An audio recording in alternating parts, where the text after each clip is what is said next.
Hello there, Crime Recapped here. Today I will show you a comedy, drama and fantasy 2009 film 17 Again. Spoilers ahead, watch out and stay safe. In 1989, Michael O'Donnell was the star of the high school basketball team, with a college scout in the bleachers ready to watch his championship game and a scholarship guaranteed for him if he played well. Just as the game is about to start, he sees his girlfriend Scarlett by the bleachers. He blows her a kiss, then goes to her when she looks very troubled. She tries to pretend everything is fine, but finally she tells him she's pregnant. The game starts, but he can't think of anything but Scarlett, and when he sees her leaving, he tosses the ball away and walks away from the game and the scholarship to marry her. 20 years later, Mike's life is a mess. Scarlett has separated from him, forcing him to move in with his high school best friend Ned Gold, now a geeky millionaire software developer, and his kids Maggie and Alex are distant and want nothing to do with him. At his job, his boss passes him up for a promotion in favor of a woman the boss likes who's far less competent, and Mike explodes at the boss and is fired. He stops by his old high school on the way home, sees his 1989 team photo in the showcase, and reminisces about the life he threw away. Then he encounters a mysterious janitor who asks him if he really wishes he was a teenager back in high school again. And he does. On the way home, he sees the janitor apparently ready to jump from a bridge and he tries to stop him, but the janitor suddenly disappears and Mike falls in the river himself, where he's magically transformed back to age 17. After he convinces Ned who he really is, Mike decides he's been given the chance to live his life over again, but to do it right, to win the basketball scholarship and go to college. With Ned posing as his father, he re-enrolls in high school under the name Mark Gold, living with Ned in his mansion full of high-tech toys. But as he starts to fit into school life, he realizes his daughter is dating the sadistic basketball captain Stan, who only wants sex from her, and that Stan is also bullying and tormenting his son.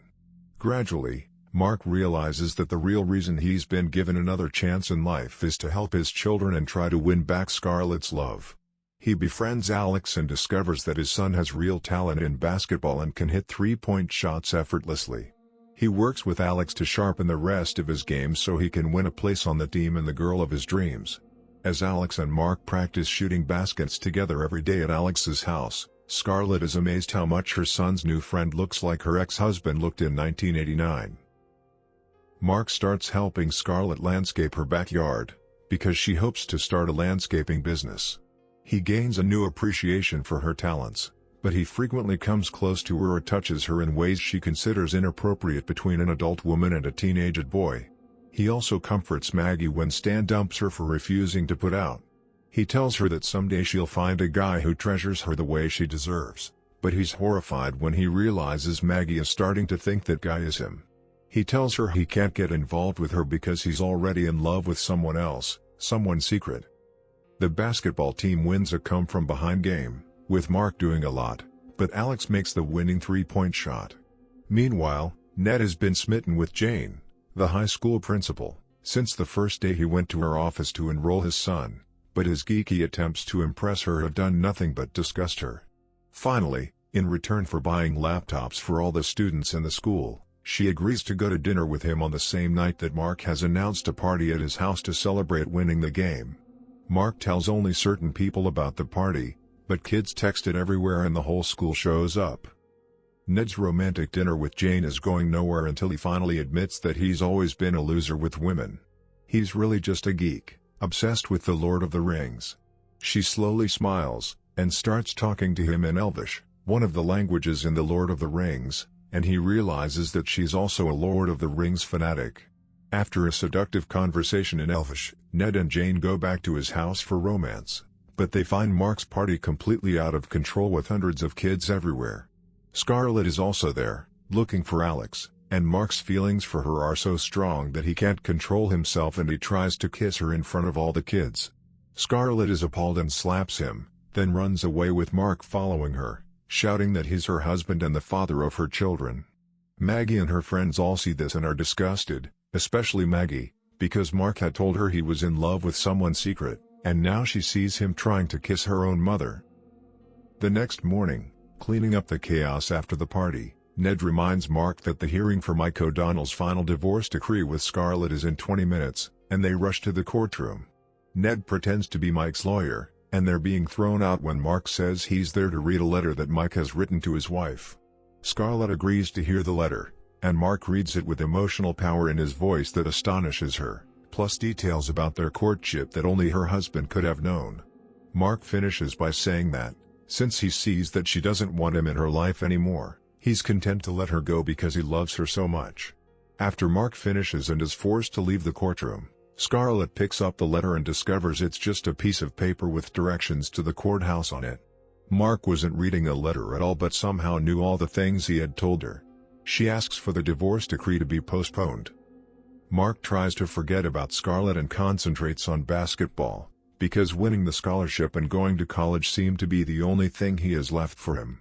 On the day of the championship game, where Mark and Alex are playing and Maggie is cheerleading, Scarlett is looking at her high school yearbook and realizes that Mark doesn't just look similar to her husband at 17, he looks exactly the same. Then Maggie reminds Scarlett she's supposed to drive her to the game, and Scarlett stays to watch. As the game is about to start, Mark sees Scarlett in the bleachers. He blows her a kiss, using a gesture identical to the one Mike had used in 1989, when he was playing in the same championship game and saw her standing by the bleachers. Scarlett finally realizes that Mark really is her husband, somehow turned 17 again.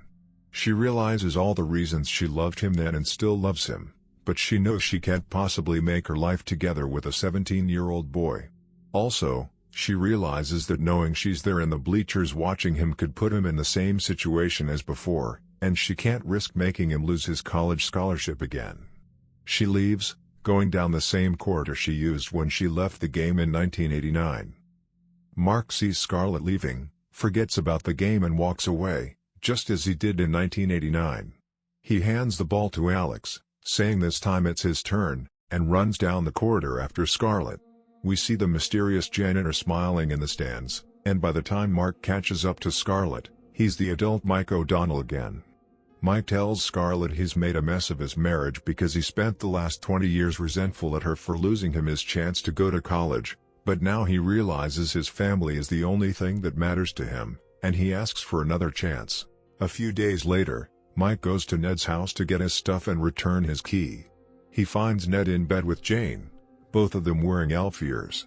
Mike thanks Ned for all he's done, and Ned gives Mike a parting gift, a whistle for his new job, because Jane has made Mike the new coach of the high school basketball team. And this is how the film ends. Let us know which movie should we go back and recap next in the comments down below, and consider hitting that subscribe button if you liked our video.